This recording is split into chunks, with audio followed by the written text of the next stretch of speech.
Friends and welcome back in my YouTube channel biology with Neha ma'am. आज के इस video में हम जानेंगे लैक ऑफ के बारे में कि लैक ऑफ क्या होता है। तो देखिए, लैक ऑफ की खोज सर्वप्रथम जैकब और मोनार्ड नामक वैज्ञानिक ने की थी ई कोलाई में। तो इसी के द्वारा इन्होंने बताया कि जीन का रेगुलेशन कैसे होता है। तो जीन का रेगुलेशन जानने से पहले जानते हैं कि जीन एक्सप्रेशन क्या होता है। तो किसी भी जीन का फाइनल प्रोडक्ट बना देना ही क्या कहलाता है, जीन एक्सप्रेशन। यानी जीन का प्रोटीन बना देना कहलाता है जीन एक्सप्रेशन। लेकिन हमारी हर कोशिका में सेम जीन होता है। 2.2 मीटर लंबा डीएनए हर कोशिका में पाया जाता है, लेकिन हर कोशिका में समान प्रकार की प्रोटीन नहीं बनती। जैसे इंसुलिन प्रोटीन केवल पैंक्रियाज में बनती है। इसी तरह ग्रोथ हार्मोन्स है वो कहाँ बनते हैं, केवल पीयूष ग्रंथि में बनते हैं। पेप्सिन केवल अमाशय में बनता है।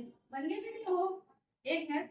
तो हर हर जगह क्या होती है कि सेम जीन क्या होते हैं, एक्टिव नहीं होते। कहीं कहीं पर ये इनएक्टिव होते हैं। जिस जीन का काम नहीं होता उसे इनएक्टिव कर दिया जाता है। तो जीन का रेगुलेशन कैसे होता है वो इसी वीडियो में हम पढ़ेंगे। अब देखिए, इसके लिए उन्होंने बैक्टीरिया में बताया है कि कैसे जीन रेगुलेट होता है। तो बैक्टीरिया में जो स्ट्रक्चरल जीन होता है ZYA, ये पॉलीसिस्टोनिक होता है। यानी एक ही जीन से 3 प्रकार की क्या होती है, प्रोटीन बनती है। बीटा ग्लैक्टोसिडेज, परमिएज और ट्रांस एसिटिडेज। ये तीनों एंजाइम क्या करते हैं, बैक्टीरिया को लैक्टोज का उपयोग करने की क्षमता देते हैं। यानी अगर लैक्टोज से एनर्जी लेनी है तो ये 3 एंजाइम होने चाहिए।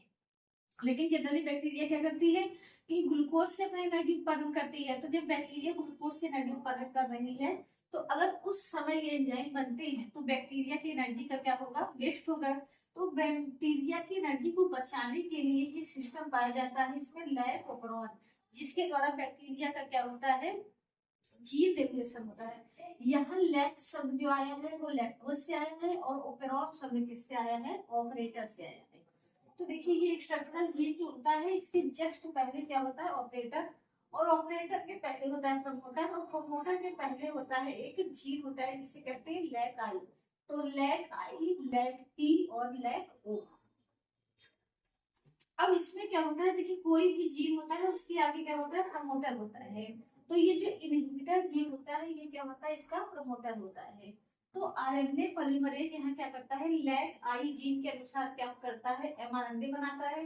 एमआरएनए से क्या बनती है, निरोधक प्रोटीन बनती है।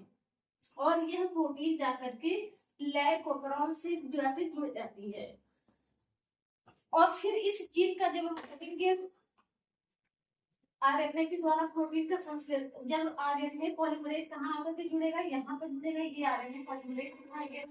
तो वो प्रमोटर तक तो आएगा लेकिन ऑपरेटर से होकर के गुजर नहीं पाएगा, जिसकी वजह से जो स्ट्रक्चरल जीन है इनसे एमआरएनए नहीं बन पाएगा, और एमआरएनए नहीं बन पाएगा तो प्रोटीन नहीं बन पाएगा। तो लेकिन जब वातावरण में क्या होता है, लैक्टोज होता है, तो ये लैक्टोज जाकर के किससे जुड़ जाता है, लैक ऑपरॉन से जुड़ जाता है। लैक ऑपरॉन के निरोधक प्रोटीन से जुड़ जाता है, जिसकी वजह से ये जो निरोधक प्रोटीन है ये हट जाती है। जब निरोधक प्रोटीन हट गई तो आरएनए पॉलीमरेज क्या है, प्रमोटर ऑपरेटर से होते हुए स्ट्रक्चरल जीन तक पहुंच जाता है। और स्ट्रक्चरल जीन से क्या बन जाता है, एमआरएनए बन जाती है। और एमआरएनए से क्या हो जाता है, 3 प्रकार की प्रोटीन बन जाती है। और बैक्टीरिया अब लैक्टोज का उपयोग करने में क्या हो जाती है, समर्थ हो जाती है।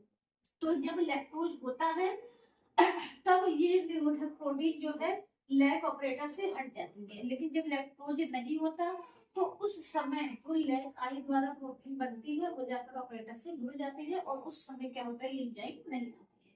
तो इसी तरीके से पता लगाया गया है कि बैक्टीरिया में अन्य डीएनए का भी रेगुलेशन होता है, और इसी तरीके का मानव में भी पता लगाया गया है। तो वीडियो को पूरा देखने के लिए धन्यवाद। अगर वीडियो पसंद आया तो इसे लाइक कर दीजिए। Thank you.